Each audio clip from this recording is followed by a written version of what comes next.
mechanics that drive the balance sheet and the income statement. So our first LOS asks us to explain and classify common asset accounts. Well, what is an asset? An asset is anything that will lead to a future flow of benefits, future inflows to the company.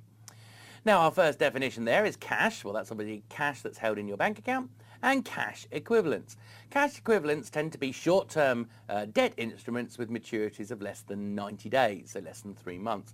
So it could be short-term T-bills, certificates of deposit, that kind of stuff. Accounts receivable. Well, accounts receivable are going to arise due to the accruals process. We record sales at the time of the transaction, not when the cash flow is paid or received.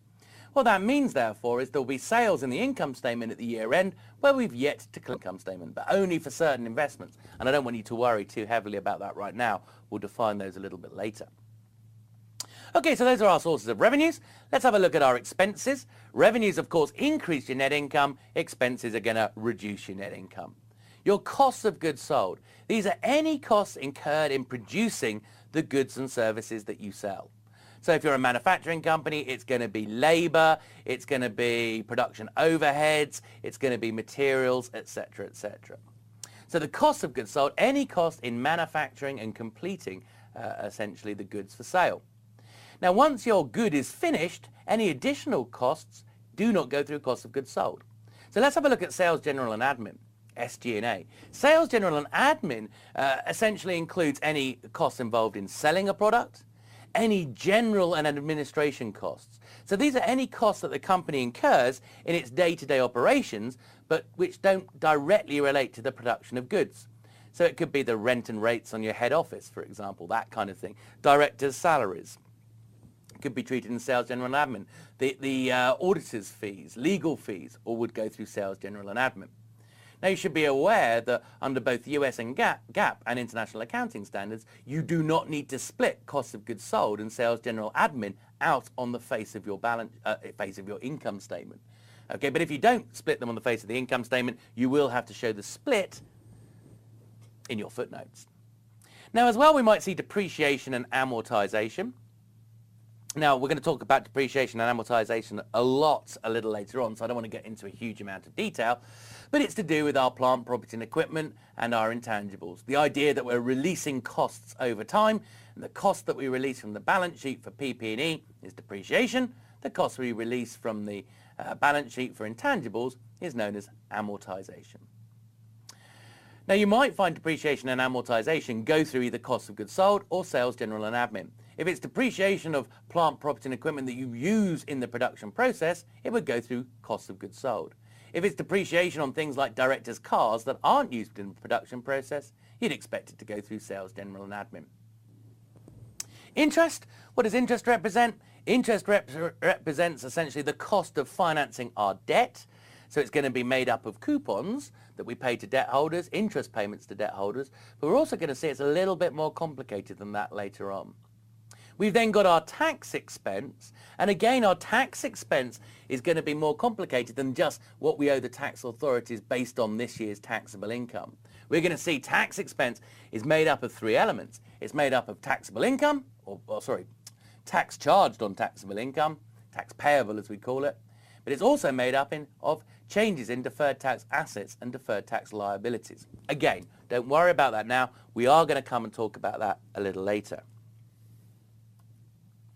So our next LOS says explain the accounting equations. Now these are going to be critical. If you understand these, everything else that you do in financial reporting and analysis is going to be a lot easier. Now first one we can see there is the income statement relationship. Revenues minus expenses equals net income. Fairly straightforward. But then our next LOS asks us to explain the process of recording transactions. Now again, this is very, very critical stuff. If you get the idea of how we have counterbalancing transactions here and that assets and liabilities always equal stockholders' equity, it's going to make the rest of what you do in financial reporting and analysis so much easier. So let's imagine essentially we pay a bill, okay? So we pay a bill, let's imagine we pay a bill that's $100. So I'm going to pay a $100 bill. Now what are the 2 sources? When I pay a $100 bill, of course, cash goes down by $100, so I'm going to decrease cash, which is an asset. The other side is I'm going to decrease the liability. Let's say they're saying we're actually paying off what we owe to our suppliers here. They've called it trade payables. Remember, it's also called accounts payable. So down would go accounts payable. So down goes assets, but down goes liabilities. So overall, our equity would remain static. Now let's imagine we now issue a bond. So let's have a look at that. Let's say we issued $2 million worth of bonds. So we're going to issue $2 million worth of bonds. So up goes our cash, which is an asset, by $2 million. The other side is we're going to record a liability, a long-term liability, because of course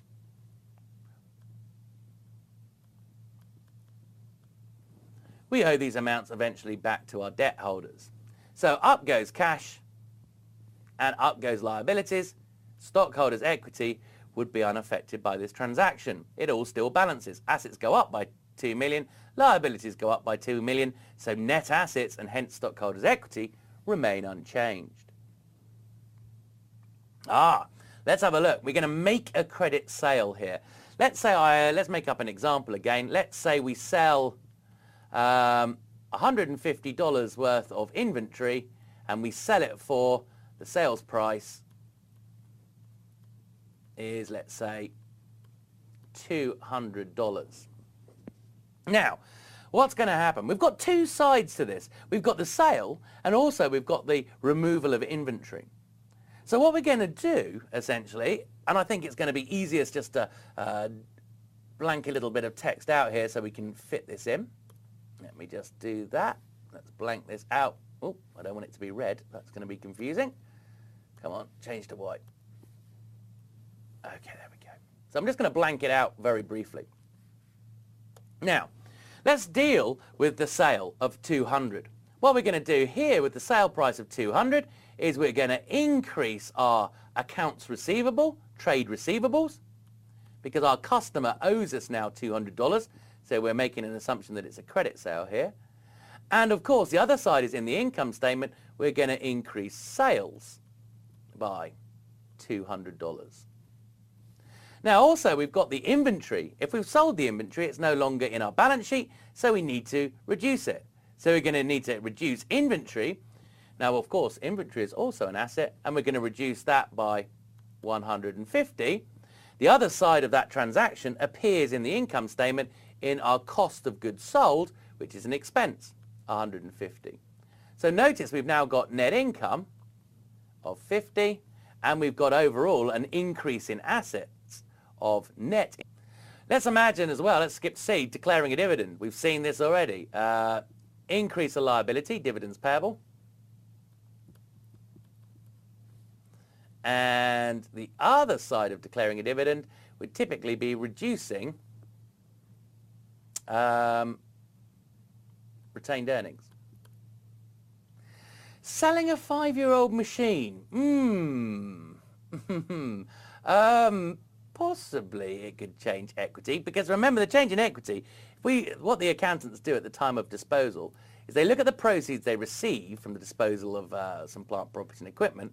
They then compare it to the balance sheet carrying value of that asset at the time of disposal, and any difference gives you essentially the accounting gain or loss that goes through the income statement. So if the proceeds are greater than the balance sheet carrying value at the moment of disposal, you get a gain. If the proceeds are lower, you get a loss. Now, of course, theoretically, if the proceeds equaled the balance sheet carrying value, there would be no gain or loss. Nothing would go through the income statement, so retained earnings would be unaffected. So I'm going to go for, therefore, C, because that always will have an impact. But I think that is a little bit cheeky, because B, chances are, if the proceeds differ from the balance sheet value at disposal, that would also affect gains and losses in the income statement, and as a result, retained earnings. Okay, but we know declaring a dividend will always. So a little bit tricky, nasty question, that one.